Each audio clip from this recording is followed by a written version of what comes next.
নির্বাচনের আগেই বিএনপির ইশতেহার থেকে আমরা দেখছি তারেক রহমান নিজেই পিছু হটছেন। যে ইশতেহার তারেক রহমান দিয়েছেন এখন নিজেই তার উপর বিশ্বাস রাখতে পারছেন না।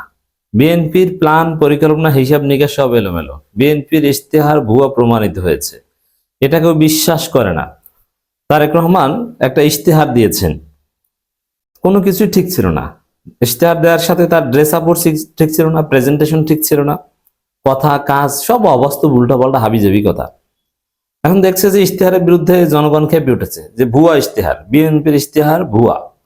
কারণ এই ইশতেহারের মধ্যে 2001 সালের কপি পেস্ট করা জিনিস আছে। 2001 থেকে 2006 যা করতে পারেনি এখন আবার সেটা নাকি করবে। এর মানে তাহলে বিএনপিকে বিশ্বাস করবে কেন?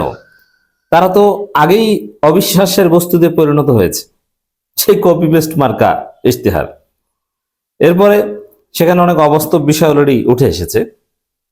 যেমন তারা 25,000 কিলোমিটার বা 20,000 কিলোমিটার এরকম খাল খনন করবে 5 বছরে, যেটা অবাস্তব। ডেইলি প্রায় 22.5 মিটার খাল খনন করতে হয় প্রত্যেকটা উপজেলায়, এটা অসম্ভব। তারা গাছ লাগাবে, কত কোটি নাকি গাছ লাগাবে, যে হিসাব মতে প্রত্যেক উপজেলায় ডেইলি 275টা গাছ লাগাতে হয়, এটা অসম্ভব। এত গাছ লাগানোর জায়গা বাংলাদেশে নাই। তো বিএনপির ইশতেহার যে কতটা ভুয়া, সাপোজ যে পরিমাণ গাছ লাগানোর কথা বলছে, এত গাছ লাগানোর জায়গা বাংলাদেশে নাই।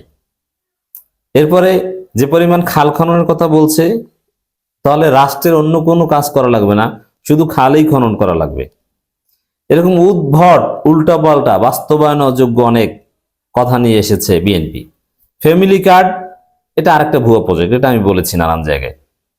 কারণ গ্রামে গঞ্জে ভিক্ষুক কিংবা অতিবয়স্ক যাদেরকে ফ্যামিলি কার্ড দেয়া যেতে পারে যুক্তি অনুযায়ী, অথবা পঙ্গু, তারা কার্ড দিয়ে কি করবে? কার্ডের টাকা উঠানো যায়? কার্ড দিয়ে কি গ্রামে কেনাকাটা করা যায়? কার্ড দিয়ে তো কেনাকাটা করা যায় সুপার শপে। তাহলে এই কার্ড কিসের? মানে এটা ভুয়া, ভৌতবাজি। তো ওভারঅল এই যে 2001 সালে ন্যায়পাল নিয়োগের কথা বলেছে, এখন আবার বলছে 2001 সালে বেকার ভাতা দেওয়ার কথা বলেছিল, এখন আবার বলছে। মানে এগুলো তারা নিজেরাই রক্ষা করেনি। আবার কথা কাজে কোনো মিল নাই। বিএনপি, মির্জা ফখরুলও বললেন সর্বশেষ যে গণভোটে হা ভোট দিবেন, তারেক জিয়াও বলেছেন গণভোটে হা ভোট দিবেন। অথচ গ্রামে গঞ্জে আমি খোঁজ নিয়ে দেখলাম যে বিএনপির লোকজন বলে যে হা ভোট মানে জামাত, না ভোট দিতে হবে। তার প্রচারণা চালাচ্ছে গুপ্তভাবে। আবার দেখেন, হা ভোট দিবে জুলাই সনদ পাশ করার জন্য। আর জুলাই সনদে যেসব বিষয় উল্লেখ আছে, যেমন উচ্চকক্ষে পিআর সিস্টেমে আসন বন্টন করা হবে, অথচ বিএনপির ইশতেহারে এই পিআর সিস্টেমের বিরোধিতা করা হয়েছে। আবার উচ্চকক্ষের যে ক্ষমতা, যেটা জুলাই সনদে আছে, অর্থ বিল, সংবিধান সংস্কার সংক্রান্ত বিল, সেটা বিএনপির ইশতেহারে উল্টা দেয়া হয়েছে। তাহলে কি দেখা গেল? এটা তো বাস্তব হিসাব নিকাশে মিলে না। বিএনপির ইশতেহারে একটা, জুলাই সনদে আর একটা। আবার সেই জুলাই সনদের পক্ষে হা ভোট দেওয়ার কথা বলছে, আবার মাঠে ময়দানে না ভোটের পক্ষে প্রচারণা চালাচ্ছে। এর মানে বিএনপির পুরো হিসাব নিকাশ, ইশতেহার সব এলোমেলো। জাতির সামনে স্পষ্ট হয়েছে বিএনপির ইশতেহার একটা প্রতারণা, যার ফলে এই ইশতেহার বাস্তবায়নযোগ্য নয়। এটা একটা পারসেপশন ক্রিয়েট হয়েছে, আমরা জনগণকে বিশ্বাস করাতে পেরেছি, যার ফলে এমন কোন প্রতিশ্রুতি দিতে চাই না যা ইহজগতে সম্ভব নয়, এই কথা বলছেন তারেক রহমান। এর মানে ওই পিছু হটা আসলে, যে আমি যে ভুয়া ইশতেহার দিয়েছি বাবারা, থাক ভাই, ওটা বিশ্বাস করে আপনারা পরে আবার আমরা ধরেন না। এর মানে পিছু হটার একটা আলামত। কারণ এটা স্পষ্ট হয়েছে যে ওই ইশতেহার বাস্তবায়নযোগ্য নয়, ওটা ভুয়া, কপি পেস্ট। আবার দেখেন এখানে যে বিএনপি ভুয়া ইশতেহার, অবাস্তব ইশতেহার, এই খাল কাটার, প্রত্যেক দিন 22.5 কিলোমিটার প্রত্যেক উপজেলায় খাল খনন করবে এবং প্রত্যেকদিন 275টা প্রত্যেক উপজেলায় গাছ লাগাবে। এর মানে আর কোনো কাজ নাই বাংলাদেশে, গাছ লাগানো আর খাল খনন করা ছাড়া। এইসব উদ্ভট নিয়ে বিষয় নিয়ে এসেছে। এর ফলে এটাকে মানুষ অবাস্তব হিসাবে মনে করে, যেটা বাস্তবায়নযোগ্য নয়। কারণ এগুলো কেন বিএনপি দিল এইসব ইশতেহার?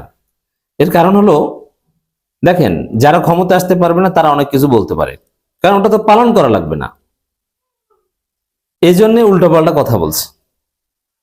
কারণ ক্ষমতা তো আসবে জামাত। ইশতেহার জামাত কি বলেছে আর কতটুকু বাস্তবায়ন করেছে হিসাব হবে ওইটা। বিএনপি তো ক্ষমতা আসতে পারবে না, তবে জামাতের প্রস্তুতি দেখেন। জামাত ক্ষমতা আসলে কি করবে ওইটাও আছে তাদের ইশতেহারে, বিরোধী দলে গেলে কি করবে ওইটাও আছে। এর মানে জামাত সব জায়গায় প্রস্তুত, আর বিএনপি শুধু ক্ষমতায় গেলে কি ওইটা, বিরোধী দলে কি ওইটা নাই। তা বাস্তবে বিএনপির কোনো ইশতেহারই নেই, কারণ ক্ষমতাতেও যেতে পারবে না, এই জন্য উল্টোপাল্টা কথা বলতে পারে। যেমন ভারতের বিরুদ্ধে নানান জায়গায় অনেক উল্টোপাল্টা কথা অনেকে বলতে পারে, কিন্তু যাদের রাষ্ট্র পরিচালনা করতে হবে তাদের বলার ক্ষেত্রে কিছু লিমিটেশনস আছে, কারণ বাস্তবতা মাথায় রেখে বলতে হয়। কিন্তু ক্ষমতা আসার সম্ভাবনা না থাকলে আপনি পৃথিবী উল্টে ফেলতে পারেন, কারণ আপনাকে তো ওই জায়গায় যেতেই হবে না। তো দর্শক, তারেক জিয়ার এই বক্তব্য, বিএনপি চেয়ারম্যান তারেক রহমান বলেছেন, বিএনপি সবসময় বিশ্বাস করে জনগণ সব ক্ষমতার উৎস। তো এইটা মনে করলে আপনারা 2005 সালে ভুয়া ভোটার তালিকা তৈরি, ভুয়া নির্বাচন কমিশন তৈরি, ভুয়া প্রধান উপদেষ্টা বানানো, তত্ত্বাবধায়ক সরকার বিকৃতকরণ, ধ্বংসকরণ, নির্বাচন কমিশন ধ্বংসকরণ, একটা একতরফা নির্বাচন 22 ডিসেম্বর কেন আয়োজন করতে গিয়েছিলেন?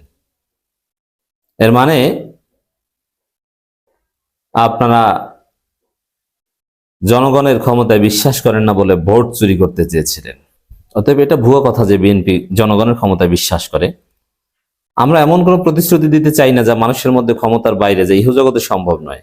ভাই আপনিই তো সেটা করেছেন, আপনি খাম্বা বসিয়েছেন কিন্তু বিদ্যুৎ দেন না। বিদ্যুৎ দিয়েছে আমাদেরকে শেখ হাসিনা, যেটা সত্য সেটা আমাদেরকে বলতে হবে। আমরা বিদ্যুৎ পেয়েছি শেখ হাসিনার কাছ থেকে।